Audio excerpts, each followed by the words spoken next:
Okay, guys, welcome to this week's episode of Heavy Metal Tones with me, your podcast host, Tony Evans, taking you through the wonderful and wacky world of heavy metal, heavy rock, punk, and all things in between. And even ghost stories if you go back and listen to one episodes back at Halloween. Thanks for staying with me and listening to my warbling on for all these times. I'm on almost 140 odd episodes. It's close to 3 years. It's pretty incredible journey actually. But I thought this week we got some really good news here in Australia. We got some really nice and amazing bands coming in. Not big mainstream bands either, but ones that we've always wanted to see. And one of them that's coming to Canberra next year is Cirith Ungol.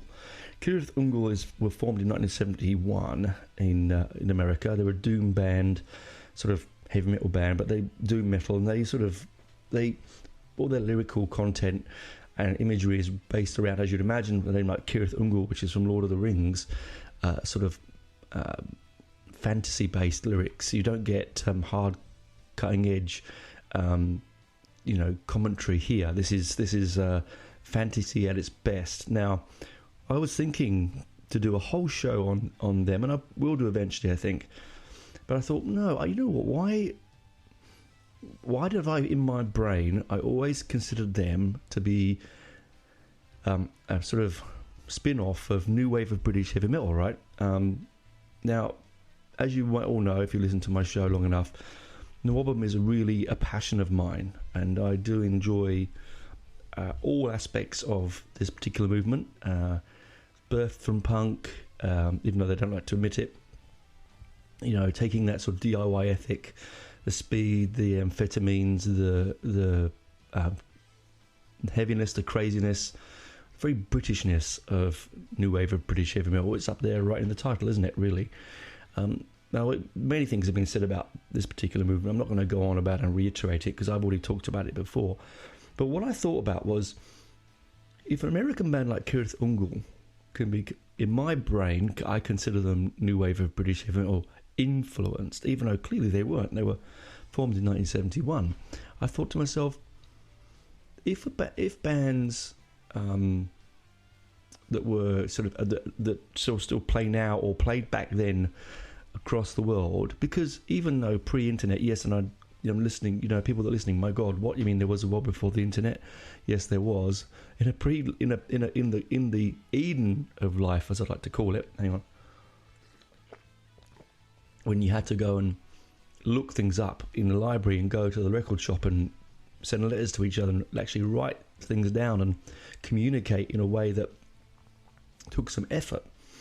I'm sounding like a dinosaur now. I don't mean to, but you know, people of my generation understand where I'm coming from. But the music scene was a more, I don't know, it was a more sort of elastic and a little bit more, fanatical in a way that, because you had to wait for a letter from your mate from America, maybe, who might have an American band in a cassette that you get delivered to you because he sends it to you, or you're waiting for that week's, sometime overseas, if you're living overseas, you're waiting for that month's copy of Kerrang because you don't get it weekly in America, like in the UK, like you do in the UK. You might need to wait for any form of music press, NME, Sounds, Melody Maker, Metal Hammer, whichever way you took your musical,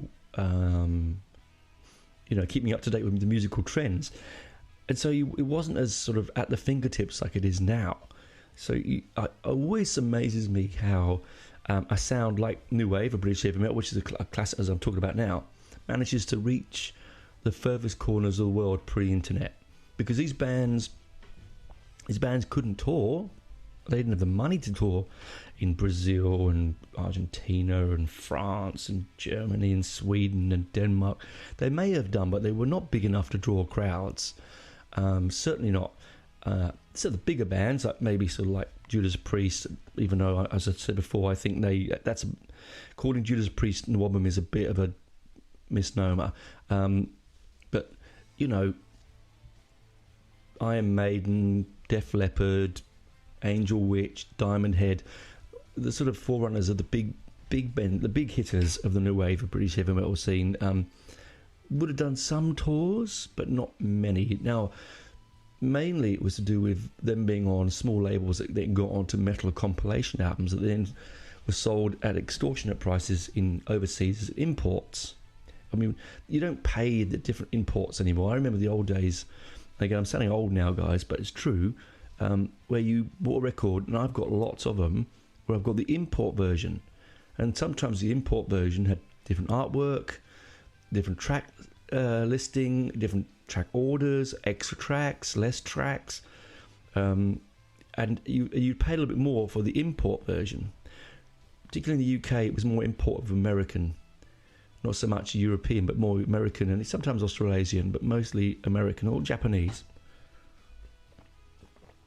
And to get the best way of getting your value for money there was you probably buy an import compilation album, Metal for Mothers or whatever you got, and you'd hear that one song, and after hearing that one song and falling in love with that one song, like the way that Metallica did with Holocaust and with Venom and bands like that they heard them on these compilation albums and these mixtapes and underground tape trading, which I've talked about before earlier on in my series, so you can go back there and have a listen to that if you haven't already. And so it always surprises me that these bands expand the way they do expand, like the movements. I mean, as I said, now, drop of a hat in 30 seconds flat. I'm a poet. It's drop of a hat, 30 seconds flat. You can spread the gospel of your band to the ears of millions via all sorts of platforms. TikToks and Facebooks and whatever. It's all there, right? Spotify. It's easy to do. And so, well, it's not easy to do, but it's much easier to do than it was back then. And then you don't, the glorious, wonderful nature of lo-fi music is really lost its lust. I still get a warm and fuzzy feeling when I listen to lo-fi music. Not polished and clipped and preened and digitized within its yin-yang of itself. You listen to lo-fi music and a lot of new wave of British heavy metal took that sort of standard bearer from punk and carried it on with that lo-fi, anyone can do ethic, recorded in your garage kind of feel. As I mentioned last week when I was talking about Venom, it is that sort of anyone can do it, let's just get on and make it sound, which makes punk so much important to me and to a lot of people. And so this is what the new wave of British metal had. And I like, when you went to get those cassettes that were delivered from a mate of yours overseas, it was probably copied 50 times from a tape that already been copied 20 times. So it's getting more and more, sound quality was getting worse and worse and worse. But I was at a gig on the weekend, Witch Skull, and I was talking to their merch guy, who's actually a friend of Steve Harris, crazy, and is a big Marillion fan like me, crazy. And we were talking about the same thing about, we'd hunt out Marillion bootlegs, didn't matter what the quality of them was. We just wanted to have the bootlegs. It meant that we could hear another live album version of them when we couldn't be there. And I think, again, this is what NWOBHM is so good for, and what it's so amazing about is that it was sort of that raw energy that is lost, really lost. I genuinely mean it, lost in modern music. Yeah, there's lo-fi stuff going on, but it's so hard to find, and a lot of time, to be honest, they're trying to be lo-fi for lo-fi sense and not doing it because it's the only thing they can do, and you can sense the sort of like fakeness of it. But I sort of miss that, kids getting together and for the love of, Led Zeppelin and the Beatles and Iron Maiden and Black Sabbath and Deep Purple and whoever, and just sort of, digging into a sound in their garage and making their own sound that was sort of a homage to all the rest. It's not copying, it's just your way of. It's like when you learn to handwrite. When you learn to do handwriting, when you were a kid, you just copied what the teacher had on the board, copy, and that became your sense, your personal way of writing. It's the same with music. You copy for so long but eventually you just, it becomes your sense of music, right? And so, like, you know, I do miss that sort of sense of it. I think today's stuff is a little bit, even the modern, and I'm doing air quotation marks here. Modern NWOBHM influenced music is almost trying to be something it's not. It's, you know, it's I like thrash, like black metal. Like sometimes instead of finding their own individual niche, they step into a rut and become a sort of stereotype of themselves. Now, that's fine because they still make fun music, but it's a sort of sadness when we realise that I certainly feel that the glory days of that sort of wonderment of post-punk, new wave of British heavy metal, all the genres bursting out into the world. I reminisce. I mean, it sounds terrible, doesn't it? It sounds like an old man going, "Oh, I remember the old days." Oh, but it is true, right? It's like I went to a gig on Sunday night. Now, bear with me here, guys. Now, this is a bit off tangent, but I was feeling really, really not that great. I got a bit of a bangover from Saturday night, which has been a massively fantastic night. Sort of went and thought I'll go, and my friend said, "Oh, we're going to see this band." I forgot I'd said yes, I'd go, and so I dutifully bought a ticket. I won't name the band. I don't want to cause a fuss on this show. And I don't want to. If you go to my page, you'll probably work out who it is because I do a blog about it. Anyway, the most unprofessional, foul-mouthed, atrociously arrogant prick of a man, belittling the audience. Fine, that's fine. Belittle the audience. I'm used to it. I've been to punk concerts. That doesn't bother me. But don't stand there and stop a song halfway through and abuse the drummer on stage. You wouldn't go to someone's workplace and watch their boss abuse them halfway through doing something with someone. You just wouldn't do it, right? You'd take it aside quietly afterwards. You know, he left the stage for nigh on 15 minutes just to smoke something that was probably, you know, the devil's lettuce, right? But that aside, if I'd paid $20 and I'd gone to a gig that I thought was going to be like that, it would not bother me. The fact that I went to a gig where I thought it was going to be a bit more spaced out and relaxed, man, and I paid a lot more than $20, I didn't expect that kind of behaviour, but especially towards the ladies in the audience. It was really quite outrageous. Now, where I'm coming from there is, in the old days of my early punk youth, I would have jumped that barrier and probably rammed his 12-string guitar right up his rectum, but I didn't, because we're grown up. Now, I don't know, I knew where I was going with that tangent, but I think what I'm trying to say is that we all do grow, we all do change, okay? And it's fine to change, and it's fine to mature and walk away like I did, and tut, and roll my eyes. Looking back, I should have turned around and given him a serving, but I would have lost because he had the microphone and I didn't. Anyway, sidetrack aside. Now, back to NWOBHM. What I'm saying is that the world was a strange place, you know, to get this information, these bands. So when I was doing some research into international acts that were influenced by NWOBHM, now here's the big thing. If they're influenced by NWOBHM, are they still called NWOBHM? Are they still new wave of British heavy metal if they're not actually from Britain? It's an interesting thing because you see bands I'm going to mention today. There's a lot of bands. So little side note: if you want to pause the episode as we go and write down the names of these bands and their albums, do so, because there's a lot of them.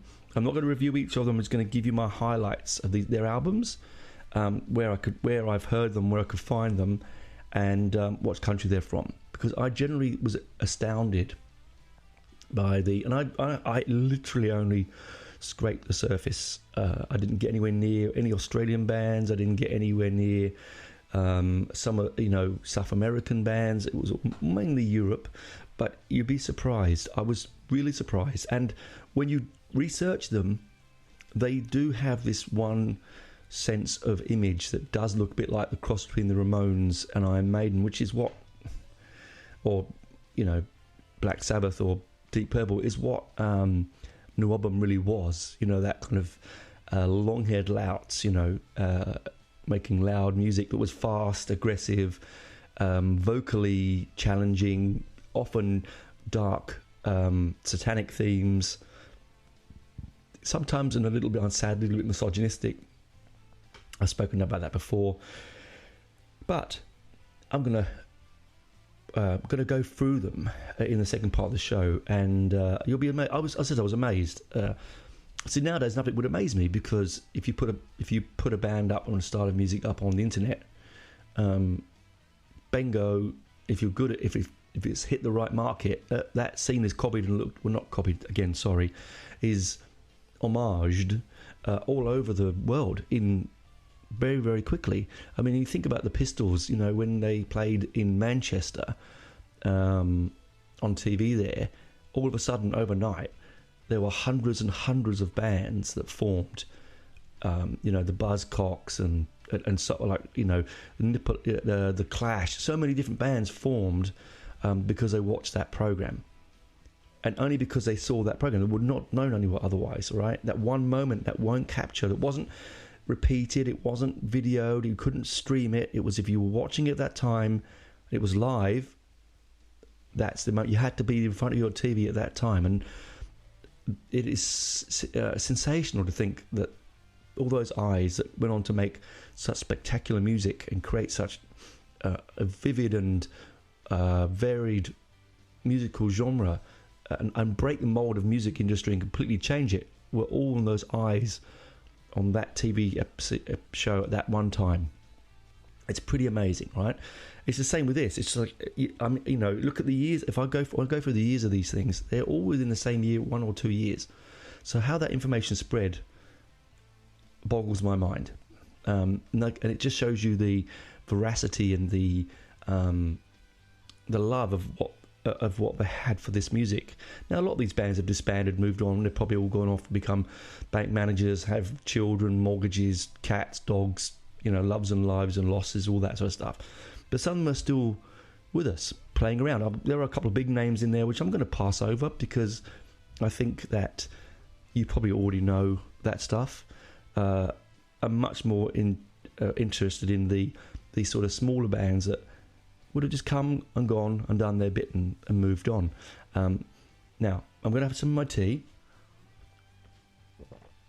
and we'll pause for some adverts. And while the world of commerce is bubbling through your ears, or if you wish to skip, please do skip, I will get ready for my list. And as I said, it's you hear it's a couple of pages. It's a fairly decent list. If I get things wrong, or I drop things or miss things, I do apologise. I was frantically trying to get all this onto one page because there's so much. I didn't want to keep flicking through pages. So let's see on the other side how NWOBHM, or whatever you want to call it, new wave of heavy metal maybe, did transcend across the world in a space of a year or two to create some absolutely stunning classics which you may never have heard of. Anyway, some of them are available. You have to YouTube some of them. Some of them are on Spotify, but you might have to dig for some of these. I had to dig, but it was well worth it. Anyway, I didn't listen to every single of these track on these albums. I listened to basically one. I tried to listen to one track on each of the albums, so if I could find them. But anyway, see you after the break, guys. Bye for now. Ryan Reynolds here from Mint Mobile. I don't know if you knew this, but anyone can get the same premium wireless for $15 a month plan that I've been enjoying. It's not just for celebrities. So do like I did and have one of your assistants switch you to Mint Mobile today. I'm told it's super easy to do at mintmobile.com/switch. Upfront payment of $45 for 3-month plan, equivalent to $15 per month required. New subscribers only. Renew for 12 months to lock in savings. Taxes and fees extra. Additional restrictions apply. See full terms at mintmobile.com.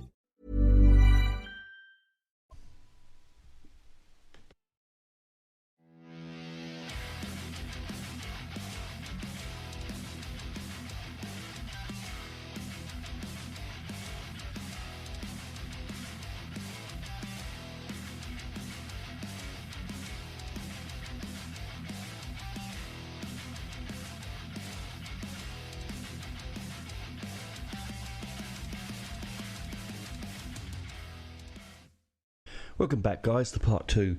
Now, I was thinking in the break, I might endeavour, and I think I will do, I'll write these all down in a Facebook post. Probably won't get done for launch, but it might get done sometime tomorrow. Well, if you listen to the show today when it was on launch, it should be done. But I'll get it done anyway. It'll be on there somewhere, and we'll try and get them all down for you where possible. But anyway, here we go. So, as I said before in the first part, it amazes me how this sound travel around the world. I mean, more sort of bigger band sounds easy to travel when you've got a lot of major label power behind you. Hence the reason that Maiden sort of moved forward in the sort of rankings. Well, obviously because they were amazing, but also because they had a good record deal. They did well in their business of the show, as they say. So it's been, they were in the right place at the right time with the right sound. But anyway, here we go. Now, as I said, if you want to stop it and pause, fine. Otherwise, if you've got a piece of paper, I'll try not to speak too fast. Done. See? That wasn't too fast, was it? No, I'll rewind it. Okay, done. I'm recording at night time. I've been working all day. I'm a little bit tired. I'm a little bit silly. So we're going to start with White Cross. Okay, they're from Denmark, 1979. They formed, and the album that you might want to look at. Well, it's actually one single. They released one single, "Fit for Fight." B-side of Night Flight to Tokyo, which is I think is a cover version, which is I really enjoyed it. It was very much, as I'm not going to review all this because I could be here all night, but I really enjoyed it. All these pieces of music I'm going to talk about, I enjoyed what I heard of. Okay, and you might say, Tony, you're very easily pleased, and I say, well, no, not necessarily. Well, maybe. Anyway, and then we've got Heavy Load from Sweden. It formed in 1976. Riders of the Ancient Storm. I could only find small things about Heavy Load, but what I found of them, snippets of YouTube videos, I really quite liked. I actually think that the Swedes took the sound really well here. And then we moved to Finland with Oz, O-Z, okay, 1977. And their first album, they formed in 77, but the first album was in 1983, called Fire in the Brain. Again, this is actually available, I think, on Spotify. I think I did find it. Well worth a listen. Then we're going to go to Overdrive. Now, Overdrive are from Sweden. A lot of these are from Sweden, actually, so you can see why, because they did sort of they were, I think, the most sort of adventurous country outside of the UK when it comes to early heavy metal of this particular genre.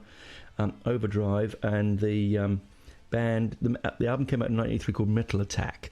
I had a couple of these songs on a compilation album years ago, and it sort of, when I was researching it, it made me think, yeah, there we go. And then there's Hand of Doom.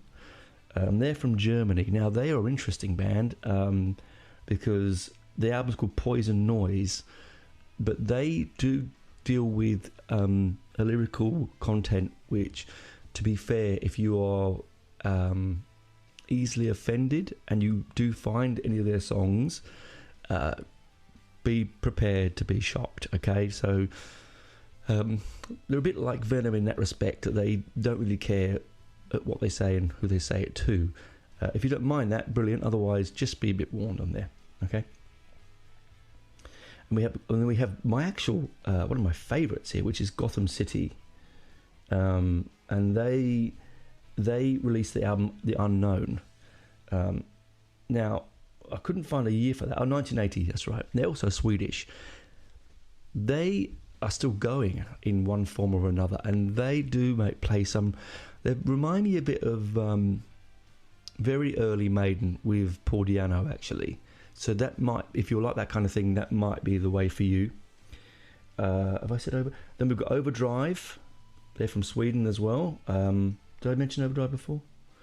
See, this is where okay. Now, I couldn't find an album to recommend. There's a lot of demos. So if anyone knows Overdrive from Sweden in 1980, I'd like you to reach out and tell me if you can find any of their stuff, because I did a bit of research and got sort of dead-ended slightly. So, sorry, Overdrive is Metal Attack. See, this is my handwriting. Overdrive is Metal Attack in 1983. That's where they're on. They're from Sweden. Gotham City did The Unknown. That's right. Sorry, I apologise. See, this is what happens when you scribble and scrabble trying to get it all onto one paper. So I will reiterate that. It's Overdrive is Metal Attack. That was on the concept on the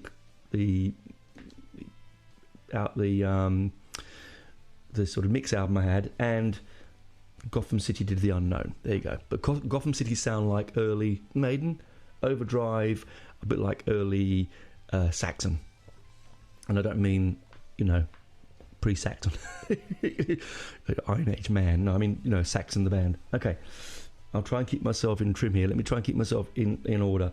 Then we got Zone Zero. They're from 1980. They're also from Sweden. Win or Die was a single.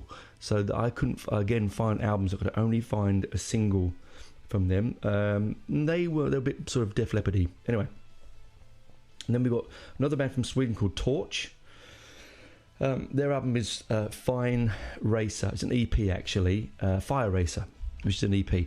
Then, again, one I couldn't find much on, Restreaming. So those that have got in your collection out there, kudos to you.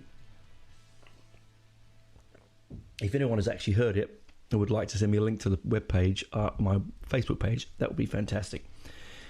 Again, if I had more time to research deeply into each of these bands, I'd probably take a whole month of episodes. And then we move away from Sweden, right? Wow. Now we're in Norway with Arch. That's ARTCH, and that's another return. Again, not a band that I would go regularly back to. They were a bit diamond heady without the good vocals. Sorry, those any members of band Arch listening. Again, they're probably probably bank managers now. But then we moved to France. Now, I was quite surprised here that France has quite a few.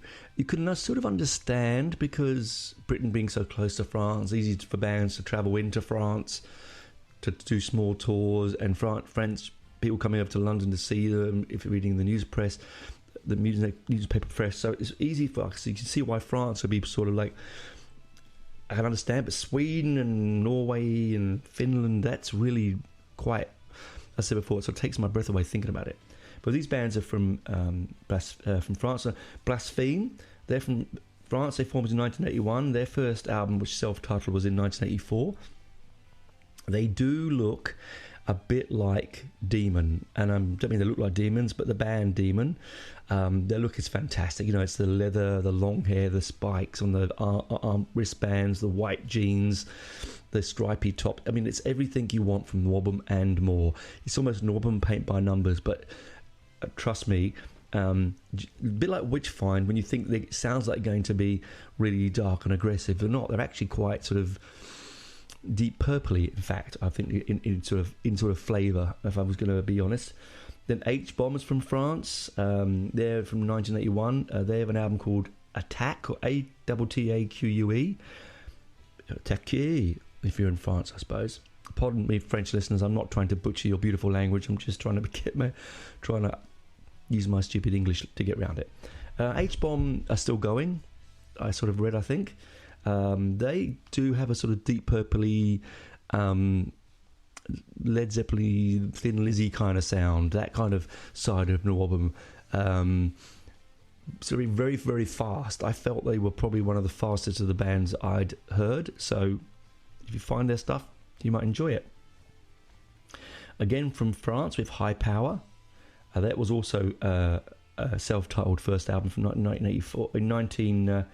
They were formed in 1978, but I think their first album was in 1981, according to this. But again, I could be wrong. I didn't hear. This is one I haven't heard, so I've put a pencil line under it.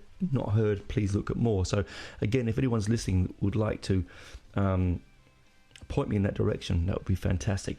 I hope this list talking is not boring people. It might help you sleep though, if you're not too sure, if you're a bit tired. But it's exciting because it's bands I'd never heard of. I hope this is some bands you've never heard of. Nightmare, which I had heard of before, from France. They released their first, they were formed in 1979, released their first album in 1980. It's called Waiting for the Twilight. I actually quite like this band because it's sort of, I saw them, I didn't see them live, but I've seen them on a YouTube thing with, I think they were supporting Venom, or there was something like that. They were very similar kind of, it was like either Venom or it was Witchfinder General, one of those kind of bands. Very doomy, I found, as that sort of doom side of NWOBHM. And then again, still in France, we've got Warning, and their first album in 1988 was a self-titled album, Warning. Great, I mean, typical NWOBHM. All these have fantastic NWOBHM artwork, great logos. Looks like they've been drawn on the back of a bus on the way to the gig. Stenciled on. It's got like Voivod kind of writing. It just makes me smile. It's everything that lo-fi, do it yourself, print the covers yourself, find the money, record it somewhere, get 500 copies out, and just try and be a star. And it's just sort of everything that makes me smile, and what I love about music in general.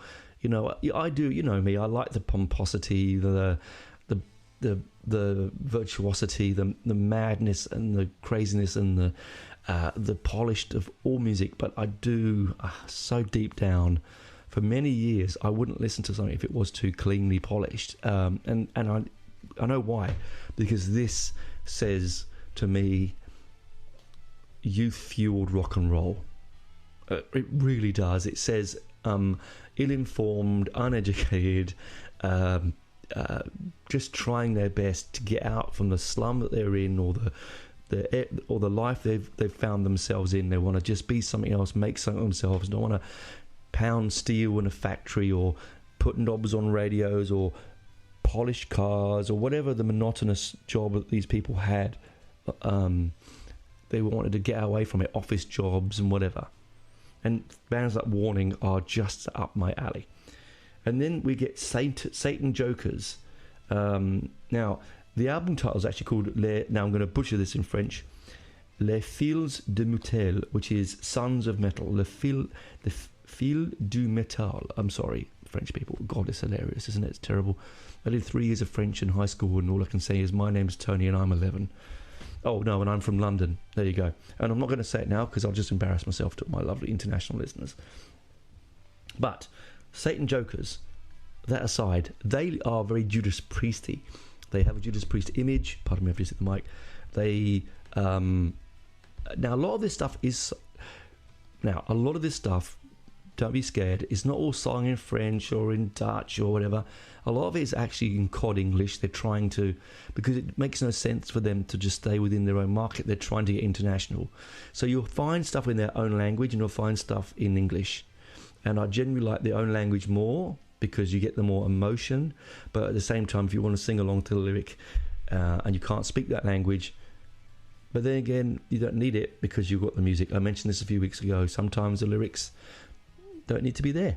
You just want to enjoy the music, okay? And then we move away from France. Ooh, now we go to Chile, Denmark. And we have Evil. Now, their first album was released in 1984, 2 years after they formed. So a little bit outside the NWOBHM thing. They were called, their song album's called Evil Message. Now, again, this is a band I actually knew because I sort of vaguely remember them on another one of those sort of best of Euro metal albums that was on cassette when I was a teenager. Don't ask me what one it was. I can't remember. I just remember it being played a couple of times to me while we were all sitting around in my mate's lounge room. Hang on.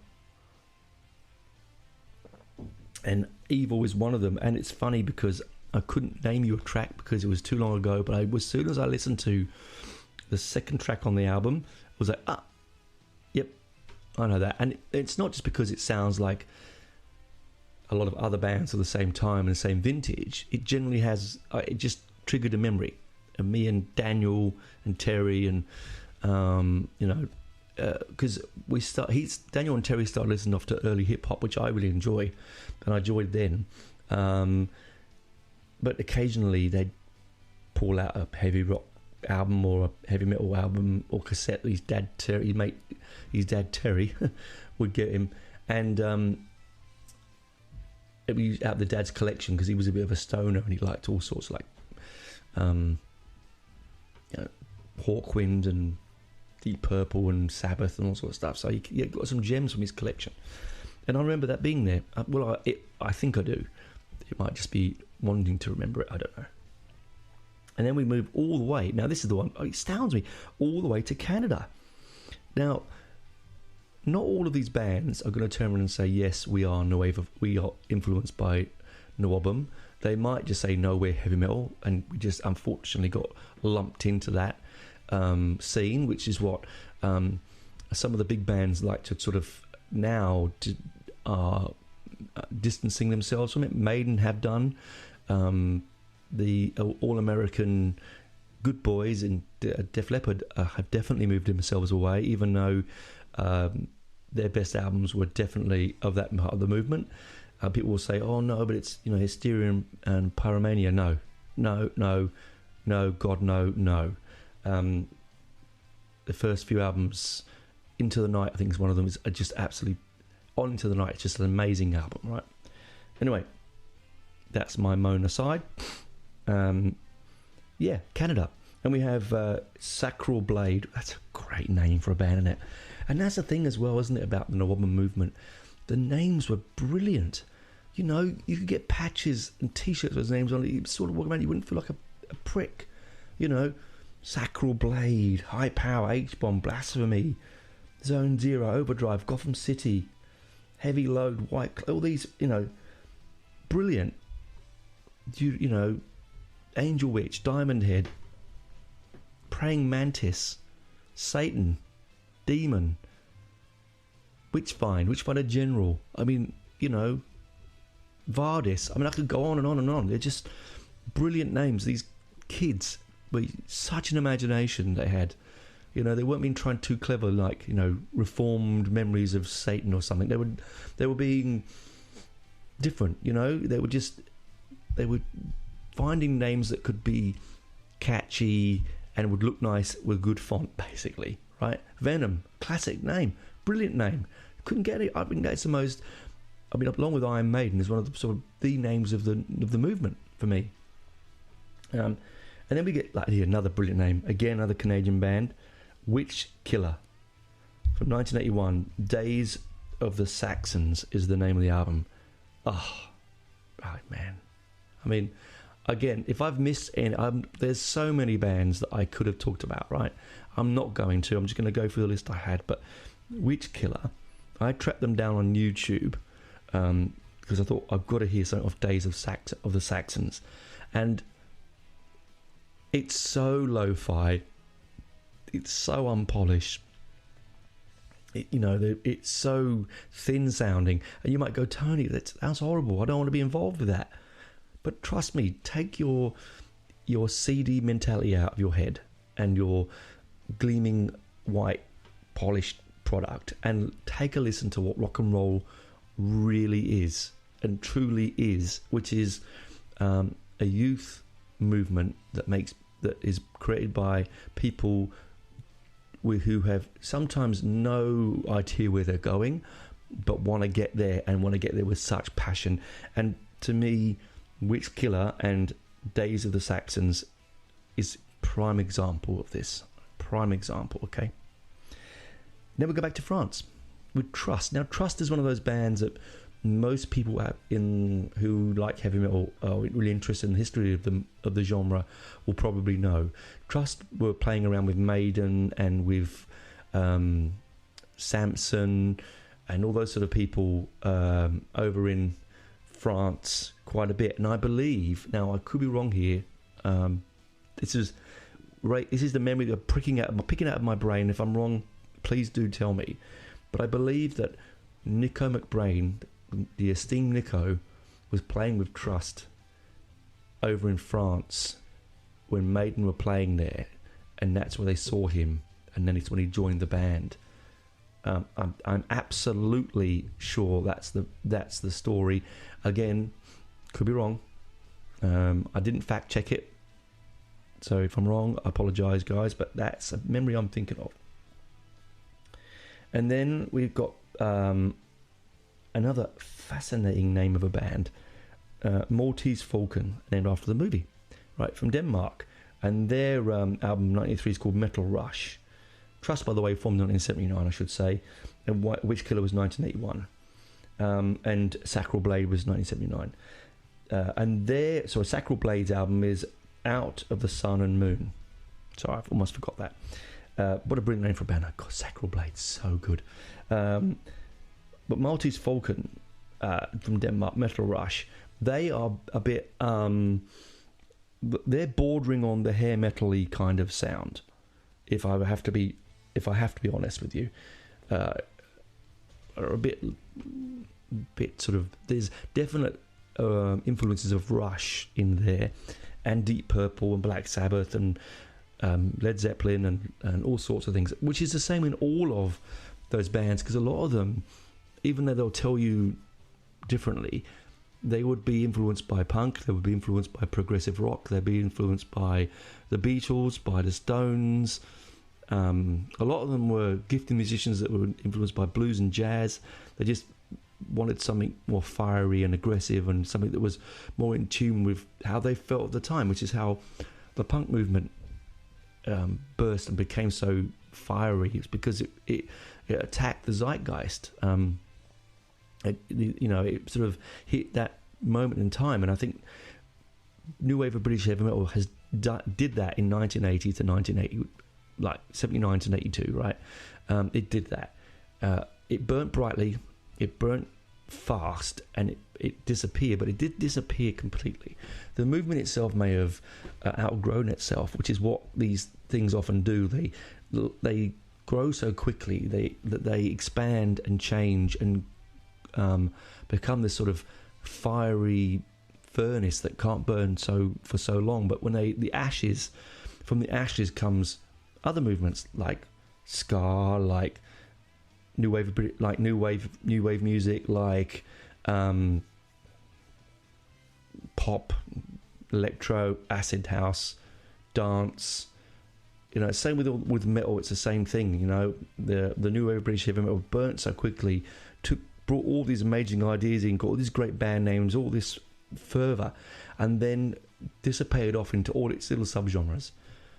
Black metal, death metal, thrash, speed metal, power metal, progressive. It all comes truly, as I genuinely think this, it all filters from that one movement that spawned itself from the north of England mainly, where times were hard and the way out was music. For me, or acting, but mainly music, because it was accessible and it was the way, and it was the way you communicate with each other.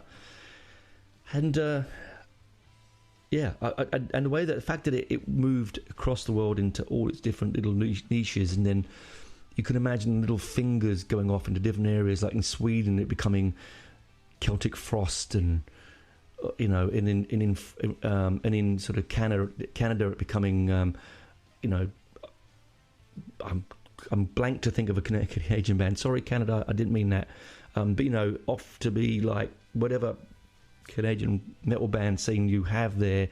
In America, almost infinite because of the size of the country.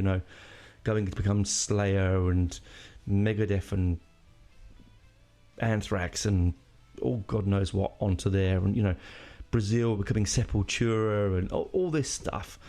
I'm sorry, Canada, I feel embarrassed myself, but it was because I just mentioned it off the top of my head. I'm not being rude. I'm sure once I press stop, I'll go, "Oh, Tony, you dickhead, there's a Canadian band that you completely didn't think of." But you know what I mean. It's all over. It's everywhere, right? And all growing their own little scenes and doing their own little thing. And we're back to the beginning again with Kirith Ungol, right? Yes, they were 71 formed, but their main sound really bloomed and flourished in around the new wave of British heavy metal expansion across the world. And what's wonderful about bands like Kirith Ungol, and I'm going to go back to them, is they haven't gone and said, right, we've got to grow now, we've got to be someone else, we've got to be pretend to do, I don't want to do songs about dragons anymore, that's not selling records, let's sing a song about teenage love. No, they stuck to their guns. That's what they do. It's what they are passionate about. It's what they do very well. It's what their fans love. Yes, their sound has changed from the first album in 79 to early 70s to now, massively, because of course it's going to change, because they haven't kept the same lineup. People do come and go, and as you play for 40 odd years, you're going to get tighter and tighter and tighter and tighter, and your sound is going to be less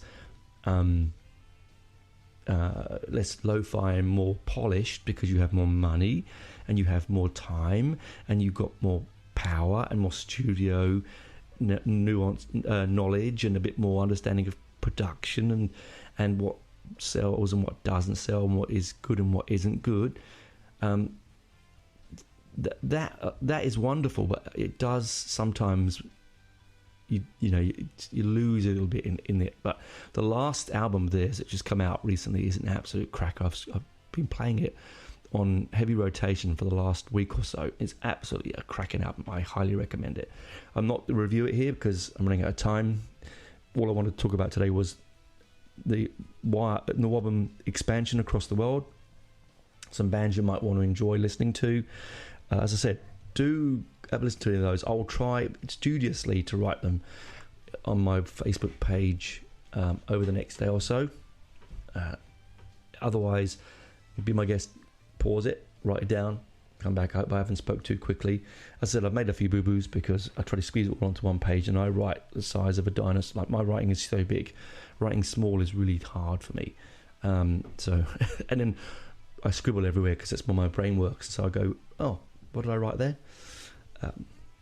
People have said to me, why don't you word process it? But that takes the love out of it. It wouldn't be as much an enjoyable sitting in front of a computer typing. Scribbling with a pencil in a blank piece of paper is much more enjoyable for me anyway.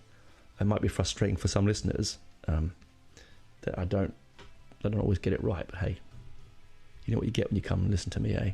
Anyway, that's for me this week. I hope you've had a safe week. I hope you're getting ready for the festive season. I've already set up my week of Christmas episodes, which will be Christmas week. It'll be 10 minutes per episode for the 7 days previous to Christmas, leading up to Christmas Eve. I'm really looking forward to that. That's a challenge that I like every year. So there won't be a major one long episode that week. It'll just be 7 releases, 10 minutes per day. You can wait till they finish Christmas Eve and binge them all at once, or you can listen day by day. It's up to you. It really doesn't matter. Anyway, last thing I'm going to say is please do come like, subscribe, review. It helps me get more listeners, because the algorithm, the more that you review it, the more algorithms likes me, the more the algorithm pushes me in the faces of other people, rightly or wrongly. Anyway, that's me chatting away. I hope you enjoyed that. I really, really enjoyed looking into these bands. I'd seen some I'd never heard of before. I refreshed some I had heard of. I've insulted a major nation in Canada. I didn't mean to. It was purely just old man, late at night, brain fuzz. Anyway, that aside, if I see my Canadian listeners drop off the cliff, I'll know why. Bye for now. Talk to you next week. Keep safe. Ta-ta.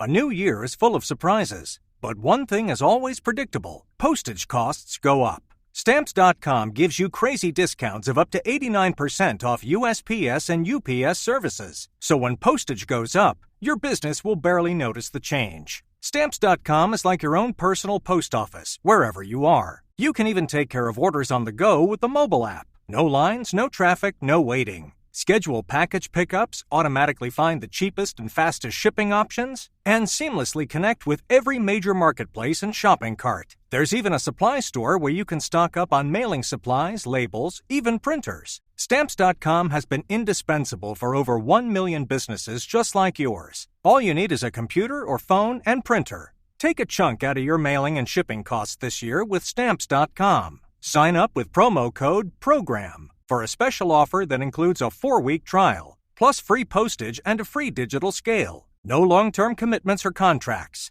That's Stamps.com code PROGRAM.